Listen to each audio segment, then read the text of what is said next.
चलो गाइस, कहानी की स्टार्टिंग होती है जहाँ हर तरफ अफरा-तफरी मची थी और शियान के अलावा कोई भी जिंदा नहीं था। शियान अपनी माँ के सर को गोद में लिए जोर जोर से रोने लगती है। तभी उसकी नजर उसकी माँ के हाथों पर पड़ती है, जिसे उसे एक बटन दिखता है, जिसे देख के शियान सोचने लगती है कि हो सकता है ये बटन गवर्नर जॉलिन का हो। इसलिए सबूत के तौर पर वो उस बटन को अपने पास में रख लेती है और आगे चल के गवर्नर मेंसन की मेड बन जाती है। जहाँ शियान इन्हीं सभी बातों को सोच रही थी, तभी वहाँ पर मेड आके इससे कहती है कि बहुत रात हो गई है और तुम अभी तक जगी हुई हो, जाके अपने कमरे में आराम करो। ये सुनकर शियान अपने कमरे में जाने लगती है। दूसरी तरफ हम मैंग को देखते हैं जो कि गवर्नर जॉलिन के लिए सूप लेके जा रही थी। तभी उसे बटलर वांग पकड़ के उसके साथ में रोमांस करने लगता है, जिस पर मैंग कहती है कि छोड़ो मुझे, मैं गवर्नर को सूप देने के लिए जा रही हूँ। तभी बटलर की नजर शियान पर पड़ती है और वो सूप शियान को दे देता है और उसे कहता है कि इसे गवर्नर के रूम में दिया आओ। शियान सूप लेके चली जाती है, जिसके बाद में बटलर मैंग के साथ में रोमांस करने लगता है। शियान अभी सूप लेके जा ही रही होती है जहाँ जॉलिन नशे की हालत में उसे बाहर पकड़कर उसके साथ में जबरदस्ती किस करने लगता है और शियान के पीठ पर बनी तितली के निशान को देख लेता है, जिसे देखकर वो शॉक हो जाता है और उसे पूछता है कि तुम कौन हो और तुम्हारा नाम क्या है, तुमने ये टैटू कवर कहाँ से बनवाया है, क्योंकि गवर्नर मेंसन में नौकरों को टैटू बनाने की अनुमति नहीं थी। शियान कुछ बताती नहीं है और डर के मारे वहाँ से भाग जाती है और अपने कमरे में जाके सोचने लगती है कि इतनी मुश्किलों से मैं यहाँ पर मेड बन पाई हूँ, अगर पकड़ी गई तो सारी मेहनत बेकार चली जाएगी। इसलिए वो अपने टैटू को उसी समय जला के मिटा देती है। अगली सुबह सबकी टैटू की चेकिंग होती है, जहाँ शियान को पता चलता है कि जिस लड़के ने उसके साथ में जबरदस्ती की थी वही गवर्नर जॉलिन था, जो कि जॉलिन नशे की हालत में था और शियान को उसने पीछे से पकड़ रखा था और उसकी पीठ पर तितली वाली टैटू को देखा था। इसलिए वो सबकी तलाशी करवाता है। जॉलिन को शियान पर शक होता है क्योंकि उसे उसने पहले कभी नहीं देखा था, इसलिए वो उसके पास में जाकर उसका नाम पूछता है। साथ में ये भी पूछता है कि कल रात तुम कहाँ थी। शियान डर जाती है और झूठ बोलती है कि मैं तो अपने कमरे में आराम कर रही थी। मैंग सोचने लगती है कि आखिर ये लड़की झूठ क्यों बोल रही है। तभी असिस्टेंट सबको लालच देते हुए कहता है कि कल रात जो कोई भी सरदार के साथ था सच सच बता दो, मैं उसे गवर्नर मेंसन के हेड नौकरानी बना दूंगा, साथ में उसे एक असिस्टेंट नौकरानी भी दी जाएगी। ये सुनकर मैंग अपना हाथ उठा देती है और कहती है कि मैं ही थी, क्योंकि सूप तो वही लेके जा रही थी, मगर बटलर ने उसे रोक करके शियान के हाथों से भिजवा दिया था। ये सुनकर के असिस्टेंट खुश हो जाता है और मैंग से कहता है कि आज से तुम्हें मेंसन की हेड नौकरानी हो,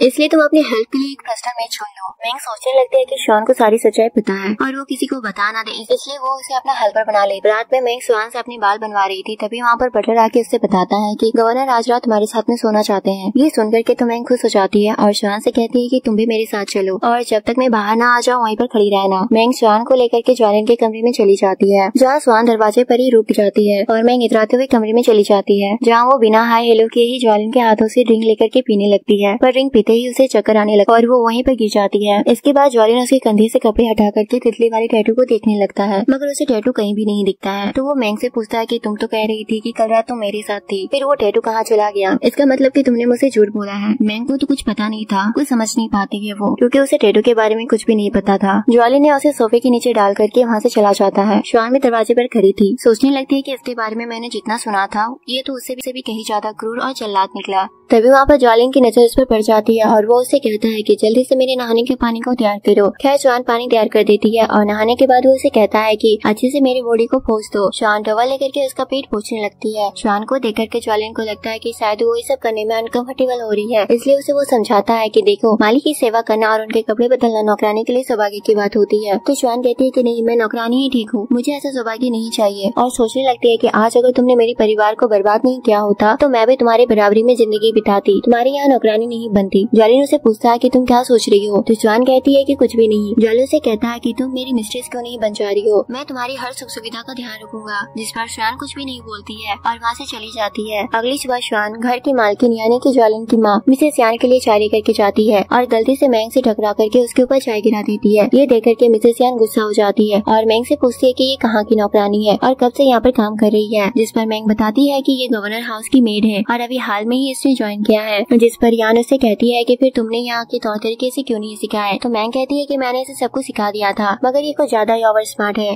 करके थप्पड़ मरवाने लगती है। पर तब तक वहाँ पर जॉलिन आ जाता है और मामले को शांत कराता है। तभी शियान की नजर जॉलिन की कोट में लगे बटन पर पड़ती है, जिसका पैटर्न बिल्कुल वैसा ही था जैसा पैटर्न उसकी माँ के हाथों में उसे मिला था। और वो सारी बातें भूल करके जॉलिन की कोट में लगे बटन को पानी के फिराक में लग जाती है। कुछ देर के बाद में जॉलिन उसके कमरे में जाकर के उसे एक मेडिसिन देते हुए कहता है कि इसे अपनी चोट पर लगा लेना, तुम्हारा घाव जल्दी से ठीक हो जाएगा। जॉलिन के जाने के बाद में शियान लॉन्ड्री वाली मेड से मिलती है, जो कि गवर्नर के कपड़े धोया करती थी और उसे कहती है कि आज से मैं कपड़े धो दे रही हूँ, तुम जाकर के आराम कर लो। मगर मगर वो कहती है कि ऐसा नहीं हो सकता है क्योंकि इन कपड़ों की खास धुलाई होती है जो कि तुम नहीं कर सकती हो, इसलिए मुझे माफ करो और तुम्हें जो काम दिया गया है वही करो। अगली सुबह मैंग बटलर वांग से मिलती है और उसे कहती है कि जितनी जल्दी हो सके स्वान का काम तमाम करो या उसे मैंसन से बाहर निकलवा दो, वरना हम दोनों के लिए मुश्किल हो जाएगी और हम दोनों मारे जाएंगे क्योंकि हमारे बारे में उसे सब कुछ पता है। कुछ देर के बाद में बटलर मैंसन के बावर्ची को लेकर के मिसेस यान के पास पहुंच जाता है और उन्हें बताता है कि इसके साथ में स्वान का चक्कर है और ये घर से गहने चुरा करके स्वान के साथ में भागने वाला था। स्वान एक नंबर की गिरी हुई और बेचारू औरत है, उसे घर से फौरन निकाल दीजिए। बटलर का सारा इल्जाम बावर्ची खुशी खुशी अपने सर पर ले लेता है और कहता है कि ये सब बात सच है, मगर चोरी करने के लिए मुझे स्वान ने सिखाया था। स्वान को तो कुछ भी समझ नहीं आ रहा होता है कि आखिर यहाँ पर चल क्या रहा है और वो कहती है कि ये झूठ बोल रहा है, मैंने आज से पहले इसे कभी नहीं देखा था। मगर बावर्ची इतना परफेक्ट एक्टिंग करता है और मिसेस यान को यकीन दिलाने के लिए यहाँ तक बता देता है कि स्वान के बॉडी पर कहाँ कहाँ तिल है, क्योंकि मैंने उसे सब कुछ पहले ही बता दिया था, जिस वजह से स्वान यहाँ पर झूठी और चोर साबित हो जाती है। इसकी वजह से मिसेस यान उसे 22 कोड़े मरवाती है और हवेली से बाहर फिकवा देती है। कुछ देर के बाद में जॉलिन वहाँ पर आता है और स्वान को इस हालत में पाकर के उसे अपने कमरे में लेकर के चला जाता है और उसे अपने बेड पर सुला देता है। स्वान सपने में अपने घर परिवार को देखने लगती है जहाँ उसे उसका भाई नहीं दिखा है, तो उसका नाम लेकर के वो चिल्लाने लगती है, जिस पर उसकी आँख खुल जाती है। तभी उसकी नजर जॉलिन के बटन पर पड़ती है जिसे वो अपने बटन के साथ में मैच करती है, जो कि बिल्कुल भी मैच नहीं हो रहा था। जॉलिन से दवा देते हुए कहता है कि मैंने तुम्हारे घाव पर पट्टी लगा दी है और जब तक तुम पूरी तरीके से ठीक नहीं हो जा रही हो तब तक तुम यही मेरे कमरे में आराम कर सकती हो। स्वान कहती है कि आप भूल रहे हैं कि मैं एक मेड हूँ और मेड मालिक के बिस्तर पर आराम नहीं कर सकती है। इतना कहकर के वो वहाँ से जाने लगती है। जॉलिन से रोकते हुए कहता है कि तुम्हारे जख्म बहुत गहरे हैं, इसका अच्छे से इलाज होना बहुत जरूरी है, अगर समय पर इलाज नहीं हुआ तो ये ठीक नहीं होगा। जिस पर स्वान सोचने लगती है कि हाँ क्यों नहीं, तुमने मेरे पूरे परिवार को खत्म कर दिया और आज तुम्हारी माँ ने मुझे इतना मारा है और तुम्हें मेरी इलाज की चिंता हो रही है। जॉलिन से पूछता है कि एक बात बताओ, तुम्हारे पीठ पर जो तितली का टैटू था वो कहाँ गायब हो गया, क्या तुमने उसे मिटा दिया? जिस पर स्वान अनजान बन जाती है और कहती है कि कौन सा टैटू, मेरे पेट पर कोई टैटू नहीं था और जो निशान आप देख रहे हैं वो आपकी माँ की मारे हुए खौरों के निशान है। ये दोनों की सारी बातें मैंग चुप करके सुन लेती है और वो समझ जाती है कि उस दिन जॉलिन इसी टैटू को ढूंढ रहा था। मैंग भी बिना देरी किए फौरन से जाकर के वैसा टैटू अपने कंधे पर बनवा लेती है। कुछ देर के बाद में मैंग जॉलिन के पास जाकर के कहती है कि मिसेस यान ने कहा कि मैंग की तबीयत बहुत ज्यादा खराब है, इसलिए आपको उसे देखने के लिए जाना चाहिए। जिस पर जॉलिन मैंग से मिलने के लिए चला जाता है और उसे पूछता है क्या हुआ जो तुम्हें मेरी माँ के थ्रू मेरे पास मैसेज भिजवाना पड़ा। मैंग अपना टैटू दिखाते हुए कहती है कि ज्यादा नहीं पर मैं थोड़ी सी बीमार हूँ। जॉलिन उसका टैटू देख लेता है और उसे पूछता है कि तुमने ये टैटू कब बनवाया। मैंग कहती है कि ये बचपन से मेरे कंधे पर है। तो जॉलिन कहता है कि पर ये तो तब तो नहीं था जब मैंने तुम्हें अपने कमरे में बुलाया था। तो मैंग कहती है कि ये खास प्रकार का टैटू है जो कि पेशेंट के ब्लड से बना हुआ है, जब मैं उत्तेजित होती हूँ तब ये दिखता है। उस रात में उत्तेजित नहीं थी इसलिए आपको नहीं दिखा, वो जॉलिन तो जॉलिन था। वो उसे पूछता है कि फिर उस रात के अंधेरे में तुम्हारा टैटू मुझे कैसे दिख गया, तब तो तुम उत्तेजित नहीं थी या फिर ये हुई चलते फिरते उत्तेजित हो जाती हो। यहाँ पर मैंग फंस जाती है और बात को बदलते हुए कहने लग जाती है कि आपको मुझ पर यकीन नहीं हो रहा है, एक तो मैं इतनी बीमार हूँ ऊपर से आप मुझ पर शक कर रहे हैं। जिस पर जॉलिन कहता है कि कोई बात नहीं, जब तक तुम बीमार हो तुम्हें कोई भी काम करने की जरूरत नहीं है, तुम आराम करो, तुम्हें गवर्नर हाउस में कोई भी परेशान नहीं करेगा और किसी भी चीज की तुम्हें जरूरत हो तो तुम मुझे बता देना। मैंग उसे थैंक्स कहते हुए कहती है कि चूंकि मैं बीमार हूँ इसलिए मुझे एक हेल्पर की जरूरत है, आज रात के लिए स्वान को मेरे पास भेज देते तो बहुत अच्छा होता। जॉलिन कहता है कि ठीक है और वो स्वान को उसके कमरे में भेज देता है। स्वान को देख के मैंग कहती है कि अच्छा हुआ कि तुम यहाँ पे चली आई, चलो इस बार मैं तुम्हें माफ कर देती हूँ पर अगली बार से ध्यान रखना। इस बात पर स्वान उसे एक थप्पड़ मारते हुए कहती है कि तुम क्या मुझे माफ करोगी, लगता है कि तुम भूल रही हो, मैं सब कुछ तुम्हारे बारे में जानती हूँ, तुम्हारा चक्कर वाटर वांग के साथ चल रहा है और तुम गवर्नर को धोखा दे रही हो। अगर ये बात किसी को पता चल गई तो तुम्हें अंदाजा भी है कि तुम्हारे साथ क्या होगा। अभी ये दोनों लड़ी रही होती है कि तभी असिस्टेंट मैंग के लिए सूप लेकर के चला आता है और स्वान को देकर के चला जाता है। जिसके बाद मैंग स्वान को कहती है कि इस बार मेरी गलती थी इसलिए मैं तुम्हें छोड़ रही हूँ, पर अगली बार से ध्यान रखना कि गवर्नर मुझसे बहुत प्यार करते हैं और मैं मिस्ट्रेस में से उनकी पहली पसंद हूँ। पर स्वान इस पर कुछ नहीं कहती है और वो वहाँ से चली जाती है। मैंग जैसे ही सूप पीती है तो उसे उल्टी आने लगती है और उसे उल्टी करते हुए मिसेस यान की मेड देख लेती है। मैंग भी सोचने लगती है कि कहीं मैं प्रेग्नेंट तो नहीं हूँ, पर ये बच्चा किसका है, कहीं बटलर वांग का तो नहीं है। इधर सुबह ही सुबह मैं जाकर की मिसेस यान से बता देती है कि कल रात मैंने मैंग को उल्टी करते हुए देखा था, कहीं वो प्रेग्नेंट तो नहीं है। ये सुनकर के मिसेस यान शॉक हो जाती है और मेड को अपना जेट कंगन देते हुए कहती है कि ये सब ठीक नहीं हो रहा है, जल्दी से उसे हमारा स्पेशल सूप पिलाओ और मामले को यहीं पे रफा दफा करो। उनके ऑर्डर पर मेड सूप लेकर के मैंग के पास चली जाती है और उसे पीने के लिए दे देती है। मैंग तो सूप को देकर ही समझ जाती है लेकिन फिर भी वो उसे पूछती है कि ऐसा मेरे साथ क्यों हो रहा है। मेड बताती है कि यही हवेली का नियम है, तुम गवर्नर के साथ में रात बिताई थी तो तुम्हें सूप पीना ही पड़ेगा। मैंग सूप ले लेती है लेकिन वो खुद नहीं पीती है और उसके जाने के बाद में शॉन को पिला देती है। कुछ देर के बाद में जॉलिन वहाँ पर आ जाता है तो मैंग उसके कपड़े उतारने लगती है, जिस पर जॉलिन उसे रोकते हुए कहता है कि तुम्हारी तबीयत ठीक नहीं है, तुम आराम करो, शॉन मेरी मदद कर देगी। जिसमें शॉन उसके कपड़े बदलवाने लगती है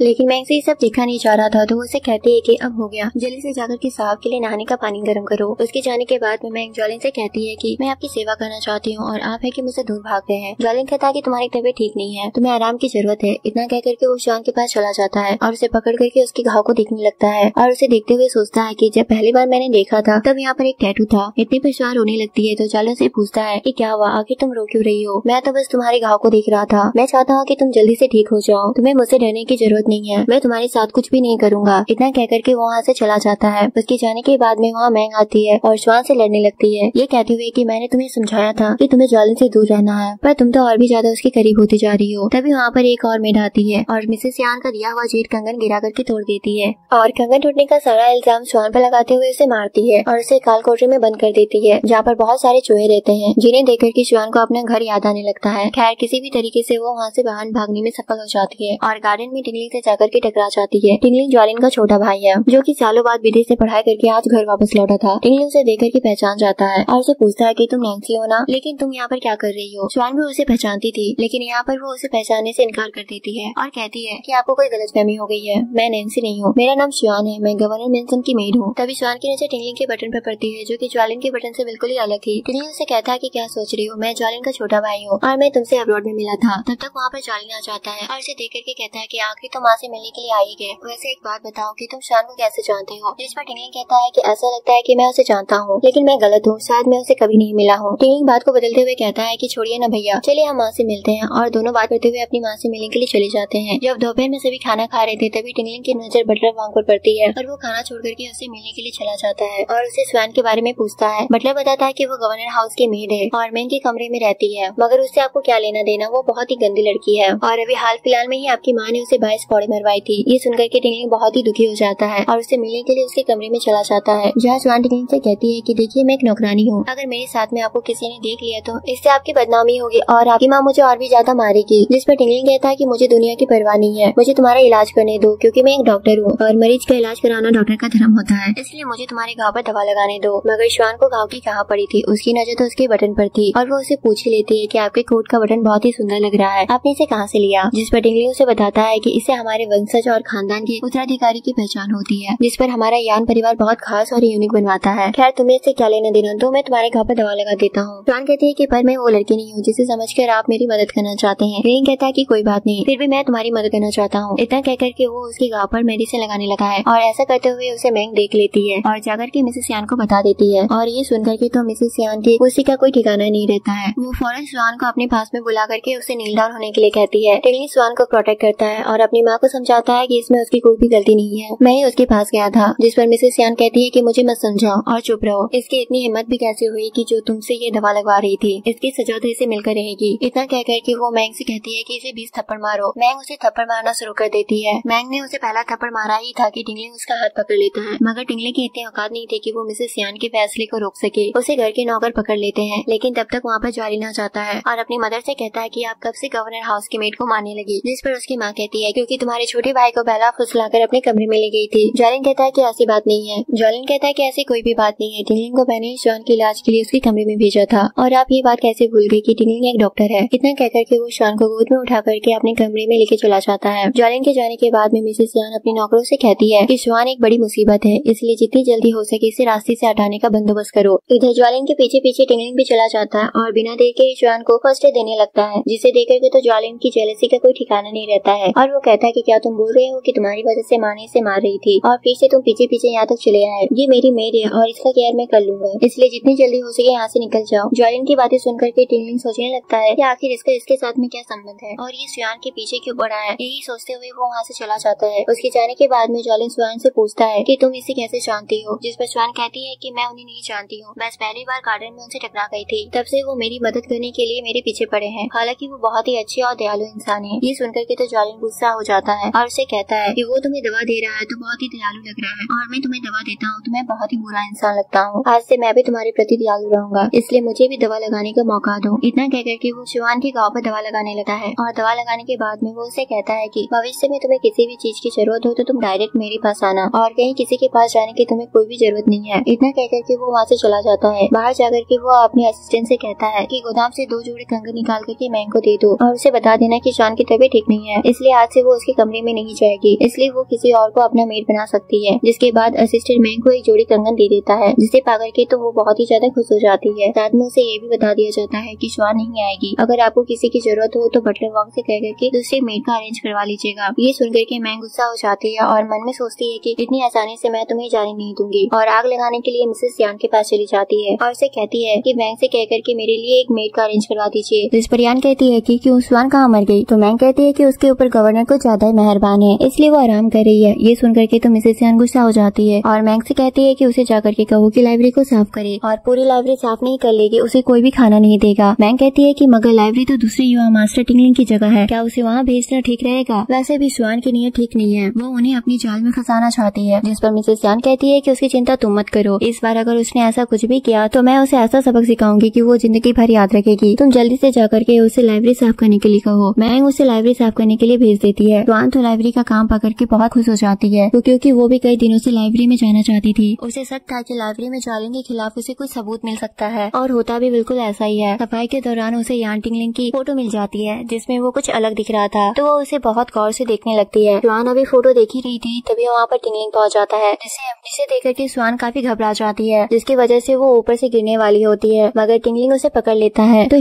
श्वान उसे कहती है कि प्लीज मुझसे दूर रहिए, अगर किसी ने आपको मेरे साथ में देख लिया तो मैं मारी जाऊंगी। इस बार तो आपकी माँ मुझे जान से ही मार डालेगी, और हाँ, मेरी वजह से आपका कोट गंदा हो गया है तो इसे मुझे दे दीजिए, मैं इसे साफ करके आपको वापस कर दूंगी। जिस पर टिंगलिंग अपना कोट उसे दे देता है और वहाँ से चला जाता है। बाहर जाने के बाद में वो उस फोटो को जला देता है जिसे श्वान ने देख लिया था। अब टिंगलिंग ने उस फोटो को क्यों जलाया था ये तो आपको आगे ही पता चल पाएगा। इधर श्वान टिंगलिंग के बटन से अपने बटन को मैच करती है, जो कि लगभग सेम था मगर 100% मैच नहीं कर रहा था। यहाँ पर श्वान को यकीन हो जाता है कि उसके परिवार की बर्बादी में टिंगलिंग का कोई भी हाथ नहीं है। टिंगलिंग एक इनोसेंट और अच्छा लड़का है। रात को ज्वालिन जब घर आता है तो वो सोचता है कि श्वान को इतना कठिन काम करने के लिए दिया गया है और उसने ये बात मुझे नहीं बताई। यहाँ पर ज्वालिन को श्वान पर शक हो जाता है क्योंकि वो लाइब्रेरी टिंगलिंग का था, और उसे लगता है कि श्वान ने जानबूझ करके उसे नहीं बताया ताकि वो अकेले में टिंगलिंग से मिल सके। मगर उसे ये बात भी पता थी कि जब तक वो पूरी लाइब्रेरी को साफ नहीं कर लेगी तब तक उसे खाना नहीं दिया जाएगा। ये सोच करके वो उसके लिए खाना लेने के लिए किचन में चला जाता है, और जब ये बात टिंगलिंग को पता चलती है तो वो भी श्वान के लिए खाना लेने के लिए किचन में भागता है, जहाँ वो ज्वालिन से मिल जाता है, जिसे देख करके वो पूछता है कि बड़े भाई आप यहाँ क्या कर रहे हैं, और जल्दीबाजी में उसके सामने का खाना लेकर के वहाँ से भाग जाता है। ज्वालिन मेड से पूछता है कि वो किसके लिए खाना लेकर के गया है, तो मेड बताती है कि शायद किसी लड़की के लिए ले गए हैं, मगर किसके लिए ले गए हैं मुझे ये नहीं पता। इधर टिंगलिंग भागते हुए खाना लेकर के श्वान के पास जाता है और उसे खाने के लिए दे देता है। टिंगलिंग का प्रेम देख करके तो श्वान भी हैरान हो जाती है, और इससे पहले कि वो कुछ भी बोल पाती वो उसे समझाने लगता है कि देखो तुम बीमार हो और अगर समय पर खाना नहीं खाओगी तो जल्दी से ठीक नहीं हो पाओगी, इसलिए कुछ सोचो मत और जल्दी से खाना खा लो, और जब तक तुम खाना खा रही हो तब तक मैं यहाँ की सफाई कर देता हूँ। उसके कहने पर श्वान फल खाने लगती है, पर टिंगलिंग सफाई करने लगता है। तभी श्वान की नजर एक नोटबुक पर पड़ती है और उसे देखने के लिए दौड़ पड़ती है। यहीं पर हमें फ्लैशबैक में एक अब्रॉड का सीन दिखाया जाता है जहाँ श्वान और टिंगलिंग पहली बार मिले थे। ये कहानी प्रेजेंट में आती है जहाँ ज्वालिन भी आ जाता है और श्वान से कहता है कि लाइब्रेरी की सफाई करने में तो तुम्हें बहुत ही मजा आ रहा होगा। टिंगलिंग समझ जाता है कि उसका भाई गुस्सा है इसलिए वो ऐसा बोल रहा है, इसलिए वो श्वान को प्रोटेक्ट करते हुए कहने लग जाता है कि इसने कुछ भी नहीं किया है, मैं इसके पास आया था क्योंकि माँ ने इसे सजा दिया था। जिस पर ज्वालिन कहता है कि माँ तुम्हारी वजह से उसे सजा दे रही है और तुम हो कि और भी उसके करीब होते जा रहे हो, तुम जितना ही उससे दूर रहोगे उतना ही ये सेफ रहेगी। श्वान देखते है कि यहाँ पर मामला बिगड़ने वाला है, इसलिए वो टिंगलिंग से रिक्वेस्ट करके उसे बाहर भेज देती है। उसके जाने के बाद में ज्वालिन उसे कहता है कि जल्दी से सफाई खत्म कर लो क्योंकि जब तक तुम यहाँ पे रहोगी मुझे नींद नहीं आएगी। इतना कह करके वो भी वहाँ से चला जाता है। ज्वालिन के तुरंत जाने के बाद में एक लड़का श्वान को पीछे से पकड़ लेता है और उसे कुछ सुंघा देता है, जिसकी वजह से श्वान बेचैन होने लगती है। जिसके बाद वो लड़का उसके साथ में जबरदस्ती करने लगता है क्योंकि ये सब एक प्लान के तहत हो रहा था। तो ये बात आग की तरह फैल जाती है। मैंसन की हलचल देख करके मिसेस यान भी हैरान हो जाती है और मैंग से पूछती है कि आखिर हो क्या रहा है, इतना शोर शराबा किस बात पर मची है। जिस पर मैंग कहती है कि मैं आपको क्या बताऊं, आप चल करके खुद ही देख लीजिए, अपनी आंखों से देखिएगा तो पूरा भरोसा हो जाएगा। इतना कह करके वो उन्हें लाइब्रेरी के पास लेकर के चली जाती है जहाँ अंदर से श्वान की चिल्लाने की आवाज आ रही थी। चूँकि दरवाजा अंदर से बंद था इसलिए मिसेस यान दरवाजे को तोड़ देती है, मगर यहाँ पर मामला उल्टा पड़ जाता है और श्वान के साथ में ज्वालिन मिल जाता है। ज्वालिन को देख करके मैंग शॉक हो जाती है और उसे पूछते है कि आप यहाँ पर क्या कर रहे हैं। यही हम एक फ्लैशबैक में देखते हैं कि ज्वालिन जब लाइब्रेरी से अपने कमरे में जा रहा था, श्वान की तबीयत खराब है इसलिए उसे अकेला छोड़ना ठीक नहीं होगा, और यही सोच करके वो उसके पास वापस आ जाता है और श्वान को उस गुंडे से बचा लेता है। जिसके बाद श्वान ज्वालिन को सड्यूस करने लगती है तो ज्वालिन उसे रोकते हुए पूछता है कि आखिर तुम ये सब क्यों कर रही हो। जिस पर श्वान उसे बताती है कि मुझे गुंडे ने कुछ सुंघा दिया था। अब कहानी प्रेजेंट में आती है और ज्वालिन और श्वान को साथ में देख करके मिसेस यान वहाँ से चली जाती है। उसके जाने के बाद में ज्वालिन श्वान को अपने साथ में अपने कमरे में लेकर के चला जाता है जहाँ श्वान उसे फिर से सड्यूस करने लगती है। तभी ज्वालिन की नजर उसके घाव पर पड़ती है और उसे उस रात वाली बात याद आती होती है और वो उसे पूछ ही लेता है कि उस रात को तुम्हें मेरे साथ में थी ना, जिसका श्वान कोई भी जवाब नहीं देती है और उसे किस करने लगती है। उस देर के बाद में जॉलिन उसके असिस्टेंट से कहता है कि जरा पता लगाओ कि टिंगलिंग और श्वान के बीच में क्या रिलेशनशिप है और वो एक दूसरे को कैसे जानते हैं। साथ में ये भी पता लगाओ कि मार्क्स वाला लड़का कौन है जिसने श्वान पर अटैक किया था। इतना कहकर के वो श्वान के पास चला जाता है, जिसके बाद वो दोनों एक दूसरे के साथ में नाइट स्पेंड करते हैं। अगली सुबह उसे किस करते हुए बहुत ही प्यार से समझाने लगता है कि देखो अब से तुम मेरी वुमेन हो, इसलिए तुम मेरे साथ में मेरे कमरे में रह सकती हो, इससे किसी को कोई भी प्रॉब्लम नहीं होगी। तभी मेरी चाय लेकर के आ जाती है तो जॉली मेरे से कहता है कि अब ये मेरे साथ में मेरे कमरे में रहेगी, इसलिए इसका सारा सामान मेरे कमरे में शिफ्ट कर दो और इसे नए कपड़े पहना करके अच्छे से तैयार कर दो। मेड श्वान को तैयार कर रही होती है, तब तक वहाँ पर मैंग सूप लेकर के आ जाती है और श्वान को देते हुए कहती है कि मिसेस श्वान ने तुम्हारे लिए भिजवाया है, इसलिए इसे पी लो। जिस पर श्वान कुछ भी नहीं कहती है तो मैंग उसे जबरदस्ती उस सूप को पिलाने लगती है और कहती है कि कल रात तुमने गवर्नर के साथ में सोई थी, इसलिए सूप पीना तुम्हारे लिए बहुत ही जरूरी है और यही इस हवेली का नियम है। तभी वहाँ पर टिंगलिंग आ जाता है और उसे सूप पिलाने से बचा लेता है। क्योंकि टिंगलिंग एक डॉक्टर था इसलिए वो सूप को सूंघ करके ही समझ जाता है कि इसे किस लिए पिलाया जा रहा है। टिंगलिंग को देख करके मैंग वहाँ से चली जाती है। उसके जाने के बाद में टिंगलिंग श्वान को समझाता है कि तुम मेरे साथ में चलो, मैं तुम्हें यहाँ से निकलने में तुम्हारी मदद करूंगा। मगर तभी श्वान की नजर जॉलिन के जूते पर पड़ जाती है, जो कि चुप करके उनकी सारी बातें सुन रहा था और वो बात को बदलते हुए कहने लगती है कि ऐसा नहीं हो सकता है, मैं गवर्नर के साथ में बहुत खुश हूँ और वो मेरी बहुत केयर करते हैं, मैं उन्हीं के साथ में रहना चाहती हूँ, अब आप यहाँ से चले जाइए। ये सुनकर के टिंगलिंग कहता है कि ये असंभव है, मैं ये बात नहीं मान सकता हूँ कि तुम जॉलिन के साथ में खुश रहना चाहती हो और तुम उसके साथ में खुश हो। तभी जॉलिन अंदर आ जाता है और टिंगलिंग से कहता है कि तुमने सुना नहीं कि उसने क्या कहा, उसने कहा कि वो मेरे साथ में बहुत खुश है, अब तुम यहाँ से निकल जाओ। इतना कहकर के वो श्वान को साथ में लेकर के खाना खाने के लिए चला जाता है, जहाँ मिसेस यान कहती है कि यहाँ सिर्फ बैठने के लिए आई हो या सबके लिए खाना भी निकालोगी। यान की बातें सुनकर के श्वान सबके लिए खाना परोसने लगती है। मैंग भी वहीं बैठी रहती है और खाना देख करके उसे वॉमिटिंग आने लगती है, जिसकी वजह से वो वहाँ से भाग जाती है। कुछ देर के बाद में वापस आकर के वो मिसेस यान के पैर पकड़ करके कहने लगती है कि प्लीज मुझे अपने बच्चे को जन्म देने दीजिए, आखिरकार ये बच्चा आपके ही घर का खून है और अभी सबके सामने मैं आपसे वादा करती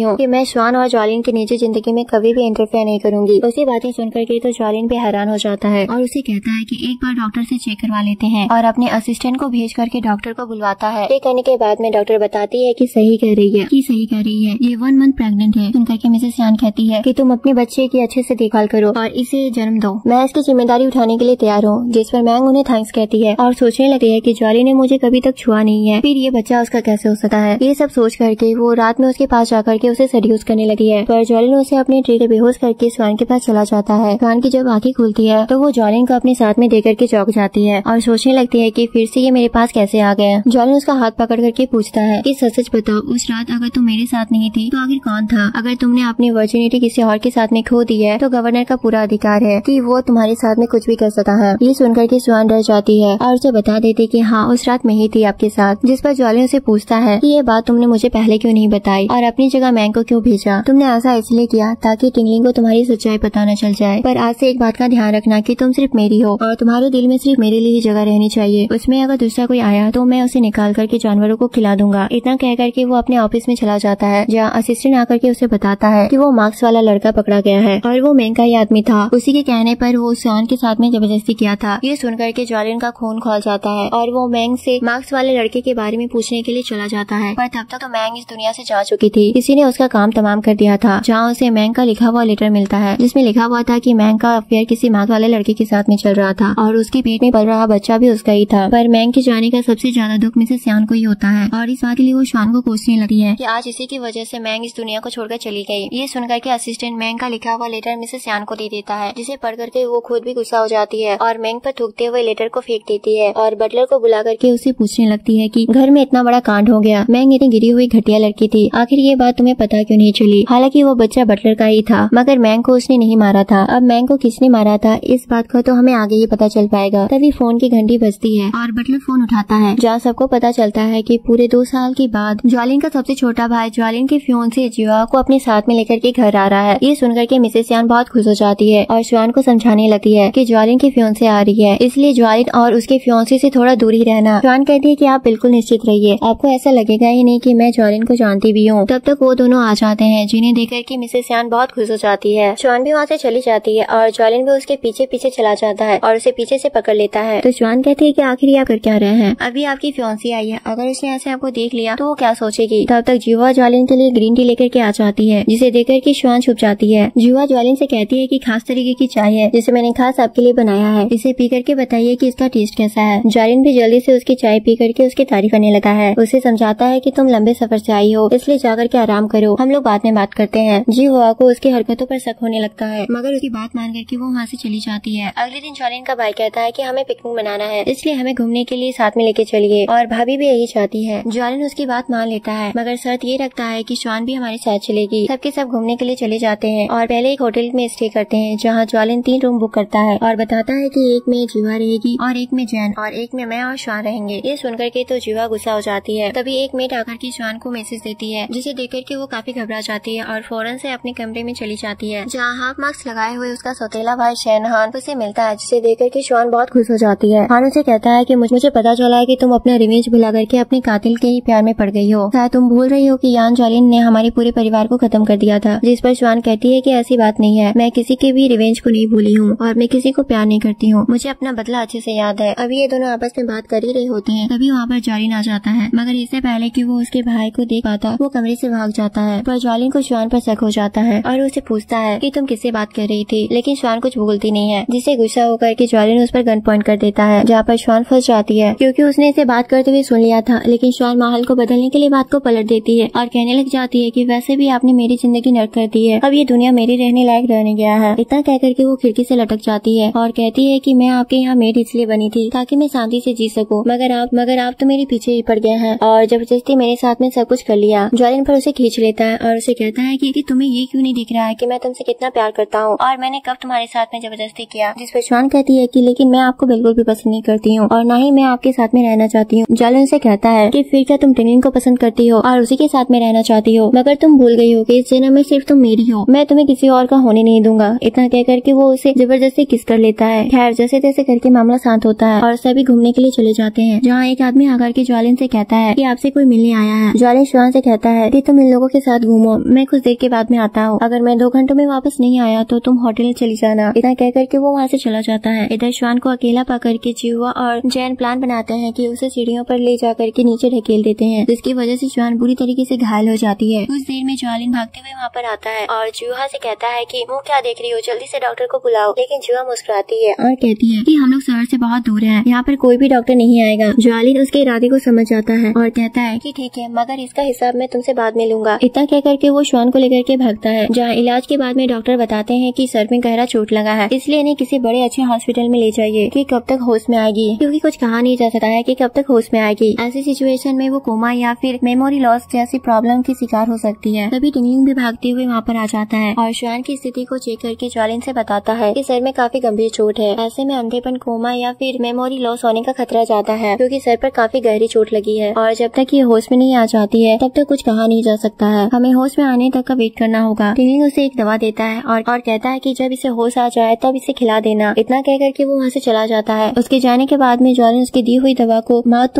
श्वान को खिला देता है, जिसे खाते ही वो होश में आ जाती है और होश में आते ही उसे एक थप्पड़ मार देती है और पूछती है कि आखिर आप कौन है और आपकी हिम्मत कैसी हुई मुझे किस करने की। मतलब ये है कि श्वान की याददाश्त जा चुकी थी। जालिन अपने असिस्टेंट से कहता है कि जल्दी से टिंगलिंग को लेकर आओ। टिंगलिंग आकर के चेक करके बताता है कि इसकी याददाश्त जा चुकी है, कब तक वापस आएगी कुछ कह नहीं सकता हूँ, कब तक वापस आएगी कुछ कहा नहीं जा सकता है। इतना बता करके वो वहाँ से चला जाता है। तो श्वान टिंगलिंग को जाते हुए बहुत गौर से देखने लग जाती है, जिस पर जालिन उसे कहता है कि तुम मुझसे इतना गौर से क्यों देख रही हो। तो इस पर श्वान कहती है कि आप पागल हो, आप इतने गुस्से में क्यों बोल रहे हैं, मेरा मन मेरी आंखें, मैं किसी को भी देखूं, इससे आपको क्या मतलब। जिस पर जालिन कहता है कि मतलब है, क्योंकि तुम मेरी सिवा किसी और को देख भी नहीं सकती हो। तो श्वान कहती है कि लगता है कि आप पागल हो गए हैं, भला मैं आपको क्यों देखूंगी। तो जालिन कहता है क्योंकि तुम मेरी वुमेन हो। तो श्वान कहती है कि इस बात का क्या सबूत है कि मैं आपकी वुमेन हूँ। जालिन कहता है कि अच्छा तो तुम्हें सबूत चाहिए। इतना कह करके वो उसे किस करने लगता है। इधर जीवा जालिन से मिलने के लिए उसके कमरे में जा रही थी, जिसे जालिन का असिस्टेंट गेट पर ही रोक देता है और कहता है कि सरदार ने किसी को भी अंदर आने से मना किया है। जिस पर जालिन असिस्टेंट पर भी भड़क जाती है और कहती है कि तुम्हारी इतनी हिम्मत कि तुम मुझे रोक रहे हो, शायद तुम मुझे जानते नहीं हो कि मैं जनरल की बेटी हूँ। इस पर असिस्टेंट कहता है कि तुम चाहे किसी की भी बेटी हो, लेकिन सरदार ने मना किया है तो मैं तुम्हें अंदर जाने नहीं दूंगा। जिस पर जीवा गुस्सा होकर वापस लौट जाती है। अगले दिन जालिन श्वान को घुमाने के लिए लेकर जाता है ताकि उसकी याददाश्त वापस आ जाए। श्वान को घूमती है और बहुत सारी शॉपिंग करती है। जालिन उसे कुछ ब्यूटी प्रोडक्ट्स भी दिलाता है और घूमते घूमते श्वान को भूख लग जाती है, जिस पर जालिन उसे खाना भी खिलाता है। आज श्वान बहुत खुश लग रही थी, जिसे देख करके जालिन सोचता है कि मैंने कभी सपने भी नहीं सोचा था कि याददाश्त आने के बाद ये लड़की इतनी ज्यादा क्यूट लगेगी। वहीं पर उसका भाई भी उसे देख लेता है और सोचता है कि कहीं ये लड़की सच में तो जालिन के प्यार में नहीं पड़ गई, वरना इतना कुछ तो मैंने उसे कभी नहीं देखा। ये सब देखने के बाद वो अपने आदमियों से कहता है कि तैयार हो जाओ, ज्वालिन से बदला लेने का समय आ गया है। ज्वालिन जब घर पहुंचता है तो उसकी माँ उसे गुस्से से कहती है कि आखिर तुम करना क्या चाहते हो? गवर्नर होके भरे बाजार में एक नौकरानी के साथ घूम रहे हो। ज्वालिन अपनी मदर से कहता है इस बात से आपको क्या प्रॉब्लम है? तो उसकी माँ कहती है कि अगर ये बात जुहा के फादर को पता चल गई तो तुम्हें प्रॉब्लम हो जाएगी। शायद तुम ये बात भूल रहे हो कि जुहा जनरल की बेटी है और तुम्हारी मंगेतर है। जिस पर ज्वालिन कहता है कि मैंने ये बात कभी भी एक्सेप्ट नहीं किया था कि जुहा मेरी मंगेतर है और मैं उसे शादी करूंगा। ये सुनकर के तो उसकी मदर गुस्सा हो जाती है और कहती है कि तुम्हें पता भी है कि तुम क्या बोल रहे हो और यान परिवार का वारिस कोई मेट नहीं दे सकती है। तुम्हारी शादी तो जुहा से होकर ही रहेगी। ज्वालिन कहता है कि मैं जुहा से शादी नहीं करूंगा और यही मेरा अंतिम फैसला है। इतना कहकर के वो वहाँ से चला जाता है। उस देर के बाद में उसे पता चलता है कि दक्षिण गोदाम से हथियार लूट करके उसे आग लगा दिया गया है, जिस पर ज्वालिन फौरन से अपने आदमियों के साथ गोदाम चला जाता है, जिसका फायदा उठा करके स्वान घर से भागने लगती है। तो मिसेस यान उसे पूछती है कि तुम कहाँ जा रही हो? स्वान कहती है कि इस बात से आपको क्या लेना देना, मैं कहीं भी जाऊँ। ये सुनकर के तो यान का पारा हाई हो जाता है, मगर मेड उन्हें समझाती है कि जब से चोट लगी है तब से ये पागल हो गई है, इसे कुछ भी याद नहीं रहता है। ये सुनकर के यान का गुस्सा शांत हो जाता है और वो कहती है कि जल्दी से पकड़ो इसे, ये भागने ना पाए। मेड उसे पकड़ लेती है और इतने पर तो जुहा उसे एक थप्पड़ मार देती है। तब तक वहाँ पर ज्वालिन आ जाता है और जुहा को थप्पड़ मारते हुए देख लेता है और अपने असिस्टेंट से कहता है कि अभी के अभी इसका सामान पैक करो और इसे इसके फादर के घर छोड़ाओ, अभी यहाँ पर एक पल भी नहीं रहेगी। उसकी मदर चिल्लाती रह जाती है मगर ज्वालिन उनकी एक बात भी नहीं सुनता है और जुहा को उसी समय उसके फादर के घर भिजवा दिया जाता है। जुहा रोते हुए अपने घर पहुँचती है और सारी बातें अपने फादर को बताती है। उसके फादर उसे समझाते हैं कि जाने दो, वो पागल लड़का है, वैसे भी मुझे ज्वालिन पसंद नहीं है, मैंने तुम्हारे लिए उससे भी अच्छा लड़का ढूंढ रखा है और उसका भी सबसे बड़ा दुश्मन ज्वालिन ही है और तुम उसके साथ में मिलकर के ज्वालिन से बदला लेना। इतना कहकर के वो उस लड़के के साथ उसे मिलवाने के लिए लेकर चले जाते हैं, जहाँ वो लड़का कोई और नहीं बल्कि श्वान का भाई सेनहान था। जुहा हान को देखकर के बहुत खुश हो जाती है, हान उसे बहुत पसंद आता है, मगर वो ये भी सोचने लगती है कि हान को जाना पहचाना लग रहा है। इधर श्वान ज्वालिन के लिए सूप लेकर के जाती है, पर ज्वालिन सूप को छोड़ करके श्वान पर ही टूट पड़ता है। तभी वहाँ पर असिस्टेंट जनरल का मैसेज लेकर के आ जाता है और बताता है कि जनरल हमारे गोदामों में पड़े हथियारों को चेक करने के लिए आ रहे हैं, जिस पर ज्वालिन श्वान को किस करता है और उनसे मिलने के लिए चला जाता है। और जनरल बताते हैं कि मुझे डर है कि आज रात हमारे दक्षिण गोदाम को लूट लिया जाएगा, इसलिए आज रात गोदाम की सुरक्षा करने के लिए तुम्हें जाना चाहिए। ज्वालिन उसका आदेश मान करके उसी वक्त चला जाता है, जिसका फायदा उठा करके हान अपने आदमियों के साथ में मिलकर के गवर्नर मेंशन में हमला कर देता है। ये जनरल और हान की मिलीजुली साजिश थी, जिसमें सबसे पहला शिकार बटलर वांग का किया जाता है। जैन भी भागते हुए अपने बड़े भाई टिंगलिंग के पास जाता है और उसे बताता है कि घर में चोर घुस गए हैं, माँ की जान खतरे में है, आप जल्दी से मेरे साथ चलिए। टिंगलिंग कहता है कि तुम परेशान मत हो। इतना कहकर के वो भी जैन का काम तमाम कर देता है और कहता है कि तुम्हारी माँ को भी जल्दी से तुम्हारे पास भेजता हूँ, वहाँ तुम उनकी अच्छी से सुरक्षा करना। आप लोगों की जानकारी के लिए बता दूं कि टिंगलिंग का भाई सैन है, जो कि टिंगलिंग के नाम से रह रहा था, जबकि टिंगलिंग को उसने पहले ही अब्रोड में खत्म कर दिया था। इधर श्वान घर के बाहर बगीचे में जाती है, जहाँ उसकी नजर बटलर पर पड़ती है, जिसे देख करके वो काफी डर जाती है और भागते हुए अपने कमरे में जाकर के छुप जाती है। श्वान इतनी डर जाती है कि उसे अपने परिवार की याद आ जाती है कि ठीक इसी प्रकार से उसके परिवार को भी इन लोगों ने खत्म कर दिया था। तब तक एक गुंडा श्वान को देख लेता है और उस पर हमला करने ही वाला होता है, लेकिन तब तक टिंगलिंग वहाँ पर पहुँच जाता है और उसे बचा लेता है और उसे अपने साथ में लेकर के घर से बाहर भागने लगता है। घर का नजारा देख करके तो श्वान को अपने घर की याद आने लगती है, क्योंकि उसके घर में भी ठीक इसी तरीके से कोहराम मचा था। टिंगलिंग जैसे ही श्वान को लेकर के बाहर पहुँचता है तो ज्वालिन उसे गेट पर ही मिल जाता है, जहाँ श्वान को लेकर के दोनों में काफी बहस शुरू हो जाती है। तभी असिस्टेंट अंदर से गुंडू को पकड़ करके ले आता है और बताता है कि आपकी माँ के सिवा यहाँ कोई भी जिंदा नहीं बचा है। ये सुन करके ज्वालिन उस पर फायर कर देता है और श्वान से कहता है कि मैं आखिरी बार कह रहा हूँ कि तुम मेरे पास आ रही हो या नहीं। तब तक वो गुंडा ज्वालिन पर हमला कर देता है और ज्वालिन को बचाने के लिए श्वान खुद घायल हो जाती है, जिस पर ज्वालिन उसे लेकर के फौरन से हॉस्पिटल भागता है। इलाज के कुछ समय के बाद में ज्वालिन श्वान के पास आ जाता है और उसे पूछता है, तुमने मेरी जान बचाने के लिए अपनी जान जोखिम में क्यों डाली? श्वान कहती है कि आप ऐसे क्यों पूछ रहे हैं, जिस पर ज्वालिन से कहता है कि बस मैं ये जानना चाहता हूँ कि तुम्हारे दिल में मेरे लिए क्या फीलिंग्स है। तुम वो लड़की हो जिससे मुझे बहुत प्यार है और मैं तुम्हारे सिवा किसी और को देखता तक नहीं हूँ, क्योंकि मैं तुमसे बहुत प्यार करने लगा हूँ और यही मैं तुम्हारे मुँह से सुनना चाहता हूँ, क्या तुम भी मुझसे प्यार करती हो? जिस पर श्वान कहती है कि पहले का तो मुझे कुछ भी याद नहीं है, मगर अभी मैं आपको बहुत पसंद करती हूँ और इसलिए मैं आपके लिए गोली खाने के लिए भी तैयार हो गई। ये सुनकर के ज्वालिन बहुत रिलैक्स हो जाता है और उसे एक प्यारी सी किस शेयर करता है। दूसरी तरफ टिंगलिंग इन दोनों को देख लेता है और सोचने लग जाता है, ये तो सच में उसके प्यार में पड़ गई, मुझे जल्दी से उसकी याददाश्त वापस लाने के लिए कुछ करना पड़ेगा। और अगले दिन मेड के हाथ में हान की फोटो उसके पास भिजवा देता है। श्वान को फोटो देने के बाद में मेड कहती है कि एक आदमी ने मुझे ये दिया था और कल आपको उसने 18 कैफे में मिलने के लिए बुलाया है। फोटो देख करके श्वान को लगता है कि उसने इसे कहीं देखा है, मगर उसे याद नहीं आता है कि आखिर वो कौन है। श्वान सोचने लगती है कि हो सकता है ये मेरा कोई रिलेटिव हो। अभी श्वान याद करने की कोशिश करने लग जाती है कि तभी वहाँ पर ज्वालिन आ जाता है। श्वान ज्वालिन से पूछती है कि क्या कल आप फ्री है? तो ज्वालिन ज्वालिन कहता है कि क्यों, क्या हुआ, जिस पर श्वान कहती है कि मुझे एडिन कैफे में ले चलिए, मुझे वहाँ की चाय पीनी है। ज्वालिन कहता है ठीक है, मैं तुम्हें कल लेकर के चलूंगा। ये सुनकर के श्वान बहुत खुश हो जाती है और उसे एक प्यारी से किस करते हुए वहाँ से चली जाती है। किस पाकर के तो ज्वालिन बहुत खुश हो जाता है क्योंकि पहली बार उसने इसे किस किया था। अगले सीन में ज्वालिन उसे एडिन कैफे में चाय पिलाने के लिए लेकर के जाता है और उसे अंदर बिठा करके खुद किसी काम के लिए चला जाता है। कुछ ही देर में हान जिहुआ के साथ में वहाँ पर आ जाता है। हान को देखकर के श्वान सोचने लग जाती है, ये तो वही लड़का है जिसकी फोटो मुझे मेट ने दिखाई थी, मगर ये जुआ के साथ में क्या कर रहा है। श्वान हान को बहुत गौर से देखते हुए उसे पहचानने की कोशिश करती है। तभी जुआ उसके पास में जाकर के उसके साथ बदतमीजी करने लगती है और कहती है कि यहाँ नौकरानियां कब से चाय पीने के लिए आने लगी। ये सुनकर के श्रिया कहती है कि घर से निकलने वक्त लगता है तुमने आईना नहीं देखा था, वरना तुम्हें एहसास होता है कि यहाँ चाय भेड़ बकरियां नहीं पिया करती है। हान भी अपनी बहन को सपोर्ट करते हुए जुआ को समझाता है कि उसे बदतमीजी मत करो, लेकिन जुआ कहाँ मानने वाली थी और बातों की लड़ाई हाथापाई पर उतर आती है, जिसकी वजह से जुआ नीचे गिर जाती है और फिर से उसके सर में चोट लग जाती है। हान उसे संभालने की कोशिश करता है और तब तक वहाँ पर ज्वालिन आ जाता है और श्वान को लेकर के अपने साथ में चला जाता है। सेम जगह पर फिर से चोट लगने की वजह से श्वान की याददाश्त वापस आ जाती है और वो ज्वालिन को देख करके सोचती है कि क्या मैं ज्वालिन की वाइफ बन गई हूँ। अगर ये बात मेरे भाई को पता चलेगी तो वो तो मुझसे बहुत ज्यादा गुस्सा करेगा। यहाँ पर वो फिर से कहती है कि मुझे फिर से एडिन कैफे में ले चलिए, मैंने वहाँ की चाय नहीं पी है। जिस पर ज्वालिन उसे समझाता है कि अभी तुम बीमार हो, घर से बाहर निकलना ठीक नहीं है, तुम घर पर ही आराम करो, मैं किसी को भिजवा करके तुम्हारे लिए वहाँ से चाय मंगवा दूंगा। ज्वान यहाँ पर सोचने लग जाती है कि अब तो ये मुझे घर से बाहर ही नहीं निकलने देगा, अब मैं अपने भाई से कैसे मिलूंगी। अगले दिन ज्वालिन का असिस्टेंट उसे बताता है कि जिस कॉफी शॉप में श्वान का कल झगड़ा हुआ था, वहाँ पर जुहा के साथ जिस लड़की को देखा गया था वो कोई और नहीं बल्कि सेन परिवार का छोटा बेटा है। ये सुनकर के ज्वालिन हैरान हो जाता और सोचता है कि जब सेन परिवार पर हमला हुआ था तब मिस सेन ने उसे कहा था कि श्वान को समझाना कि इसमें तुम्हारी कोई भी गलती नहीं है, इसलिए वो तुमसे रिवेंज न ले। मगर ज्वालिन को तो पता ही नहीं था कि श्वान उसकी घर की मीट बन चुकी है। और इधर हान जनरल के साथ मिलकर के ज्वालिन को रास्ते से हटाने का प्लान बनाता है, तो इधर श्वान घर से बाहर जाने की जिद करने लगती है, मगर घायल होने के कारण ज्वालिन उसे जाने नहीं दे रहा था। तभी मेड चाय के साथ में श्वान के लिए उसके भाई का मैसेज लेकर के आती है और उसी समय कोई जरूरी मैसेज लेकर के ज्वालिन का असिस्टेंट भी आ जाता है, जिसे सुनकर के ज्वालिन वहाँ से चला जाता है और श्वान को भागने का अच्छा मौका मिल जाता है, जिसका फायदा उठा करके श्वान अपने भाई हान से मिलने के लिए चली जाती है और उससे मिलकर के माफी मांगने लगती है और कहती है कि मुझे माफ कर देना, एक पल के लिए मैं अपना रिवेंज भूल करके ज्वालिन के प्यार में पड़ गई थी। हान उसे कहता है कि कोई बात नहीं, तुम कुछ दिनों के लिए भटक गई थी। जिसके बाद हान उसे अपनी पूरी प्लानिंग बताता है और बताता है कि इसमें कुछ पेपर्स और ज्वालिन के इस टाइम मोहर की जरूरत पड़ेगी, जिसे तुम अभी मुझे ला करके दो। श्वान वापस से गवर्नर मेंशन में चली जाती है और श्वान के ऑफिस से वो पेपर और मोहर छुड़ा करके हान को दे देती है, जिसे पाकर के हान बहुत खुश हो जाता है और श्वान से कहता है कि अब तुम्हें कहीं भी जाने की जरूरत नहीं है और तुम यहीं अपने भाई के साथ रहो। कुछ देर के बाद में जुआ हान के लिए चाय लेकर के आती है और श्वान को देख के पूछती है कि आखिर ये यहाँ पर क्या कर रही है, और वो फिर से उसे जलील करने लगती है। इस बार श्वान गुस्सा हो जाती है और उसे एक थप्पड़ लगा देती है। गुस्से में जुआ भी उसे मारने के लिए हाथ उठा लेती है, मगर हान उसका हाथ पकड़ लेता है और उसे कहता है कि तुम भूल गई हो, ये तुम्हारे फादर की हवेली नहीं है, ये मेरा मेंशन है और तुम यहाँ पर किसी के साथ में बदतमीजी नहीं कर सकती हो। इस बात से नाराज होकर के जुआ वहाँ से चली जाती है। उसके जाने के बाद में श्वान हान से पूछती है कि भाई आप इस मोहर के साथ में क्या करेंगे। हान कहता है कि इससे मैं अपने आसपास के राज्य से जितना चाहूँ उतना हथियार निकाल सका हूँ, जिसकी वजह से हान ज्वालिन और जनरल जियांग दोनों आपस में लड़ करके मर जाएंगे और इसी का फायदा उठा करके मैं आसपास के सभी शक्तिशाली लोगों को खत्म कर दूंगा, जिसके बाद में एक पावरफुल इंसान बन जाऊंगा और तब मैं इस शहर पर राज करूंगा। उसका प्लान सुन करके तो श्वान शॉक हो जाती है और कहती है कि हमारा दुश्मन तो सिर्फ ज्वालिन है, फिर जनरल और पूरे शहर को तबाह करने की क्या जरूरत है। श्वान उसे बहुत समझाती है मगर वो समझने के लिए तैयार नहीं होता है और कहने लगता है कि ज्वालिन के प्रेम में तुम पागल हो गई हो, इसलिए तुम्हें कुछ समझ नहीं आएगा। श्वान कहते है कि तुम्हारा दिमाग खराब हो गया है, इसलिए अभी तुमसे बात करना बेकार है। इतना कह करके वो कमरे में चली जाती है, जहाँ उसे फिर से जुआ मिल जाती है और पुरानी बातों को लेकर के फिर से उसे झगड़ा करने लगती है और इसी लड़ाई के चक्कर में ऊपर रखा एक बैग जुआ के सिर पर गिर जाता है, जिसकी वजह से वो बेहोश हो जाती है। मगर उस बैग को देख करके श्वान शॉक हो जाती है, क्योंकि उस बैग में वेश बदलने के सारे उपकरण रखे हुए थे, जिसे देख करके श्वान शॉक हो जाती है। जिसे देख करके श्वान सब कुछ समझ जाती है कि टिंगलिंग के फेस में जो आदमी उसके साथ में रह रहा था वो कोई और नहीं बल्कि उसका भाई शनहान था और टिंगलिंग को तो उसने पहले ही मार दिया था। तब तक वहाँ पर हान आ जाता है, तो श्वान उसे पूछती है कि तुमने टिंगलिंग को क्यों मारा, उसने हमारा क्या बिगाड़ा था। जिस पर हान कहता है कि पूरा यान परिवार ही हमारा दुश्मन है, इसलिए मैंने कुछ गलत नहीं किया और अब जो करूँगा वो भी गलत नहीं होगा। अगले दिन हान जनरल को 300 किलो सोना गिफ्ट करता है और उन्हें बताता है कि कल मैं जुआ और मेरी एंगेजमेंट पार्टी रख रहा हूँ, जिसमें मैं यान ज्वालिन को भी इनवाइट कर रहा हूँ। इधर असिस्टेंट को हान का इन्विटेशन कार्ड मिल जाता है। ज्वालिन असिस्टेंट से श्वान के बारे में पूछता है तो असिस्टेंट कहता है कि उसका कुछ भी पता नहीं चल रहा है, मगर मुझे पूरी उम्मीद है कि वो हान के साथ होगी। ये सब सुनकर के ज्वालिन कहता है कि ठीक है, मैं किंग पैलेस जाऊंगा, मगर ये बात माँ को नहीं पता चलनी चाहिए। इतना कहकर के ज्वालिन पार्टी में चला जाता है, जहाँ वो श्वान को देख करके उसे पूछता है कि मैं काफी समय से तुम्हें ढूंढ रहा हूँ, आखिर तुम कहाँ थी। तो हान कहता है कि ये पूछने की तुम्हारी औकात नहीं है, पार्टी में आई हो इसे एंजॉय करो। तभी वहाँ पर जुआ भी आ जाती है और जॉलिन से कहती है कि अच्छा हुआ तुम यहाँ पर आ गए, यहाँ करके तुम्हें तुम्हारी औकात का तुम्हें पता चल जाएगा। इसकी इतनी सारी बकवास सुनकर के स्वान भी वहाँ से चली जाती है, जहाँ वो अपने भाई को किसी से बात करते हुए सुन लेती है कि वो किसी से कह रहा था कि पार्टी में पहले से जर्नल को मार के निपटा दो और अफवाह फैला दो कि जॉलिन के आदमी ने उसे मारा है, जिसके बाद जर्नल के आदमी जॉलिन को खत्म कर देंगे। उनकी प्लानिंग सुनकर के स्वान सहम जाती है,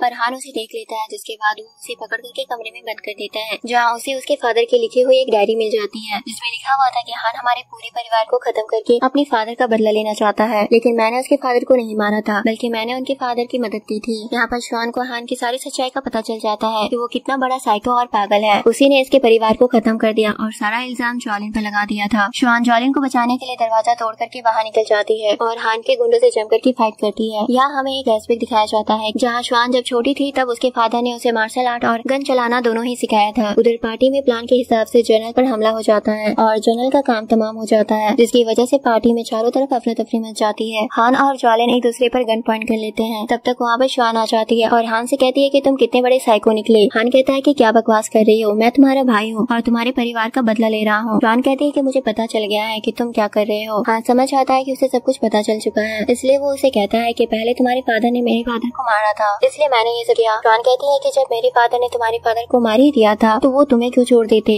और दुश्मन के बेटे को गोद लेकर के मेरा भाई क्यों बनाते। यहाँ पर सब कुछ क्लियर हो जाता है कि ड्रामे का मेन विलन स्वान का सौतेला भाई हान था और ये सब कुछ जाने के बाद में वो जॉलिन पर फायर कर देता है, जिसे बचाने में असिस्टेंट भी मारा जाता है। ये देखकर के स्वान हान पर गोली चला देती है, जिसमें हान बुरी तरीके से घायल हो जाता है। अंत में हान एक बड़ी से बम में आग लगा देता है। ये देखकर के जॉलिन स्वान को लेकर के बाहर भागता है और स्वान की जान बचा लेता है, मगर स्वान बेहोश हो जाती है और हान की कहानी घर के साथ ही खत्म हो जाती है। तभी वहाँ पर एक सिपाही आकर के जॉलिन से कहता है कि देश में जंग छिड़ गई है और आपको अभी जंग के लिए निकलना पड़ेगा। ये सुनकर के जॉलिन स्वान के हाथ में एक लेटर पकड़ाता है और उसके फोरहेड पर एक किस करके वहाँ से चला जाता है। स्वान जब होश में आती है तो उस लेटर को पढ़ती है, जिसमें लिखा हुआ था कि ये जीवन कितना छोटा है, काश कि हम जिंदगी भर एक दूसरे के साथ में रह पाते। लेटर पढ़कर के स्वान की आंखों में आंसू निकल आते हैं और अगले ही दिन उसे खबर मिलती है कि जॉलिन लड़ाई में शहीद हो गया है और उसकी प्रेम कहानी अधूरी रह गई। दरअसल में जॉलिन स्वान को बचपन से ही प्यार करता था और उसकी तितली वाली टैटू को देख करके उसे पहचान गया था, मगर स्वान उसे पहचान नहीं पाई और ये राज भी उसी के साथ में खत्म हो गई। और इसी के साथ में इस कहानी की यहीं पर एंडिंग होती है। गाइस, ये मेरी पहली ड्रामा एक्सप्लेनर वीडियो है तो जरूर मुझसे बोलने में गलती हुई होगी, इसलिए मैं आप सबसे माफी मांगती हूँ। और अगर आपको ड्रामा पसंद आया है तो वीडियो को लाइक करके चैनल को सब्सक्राइब कर देना।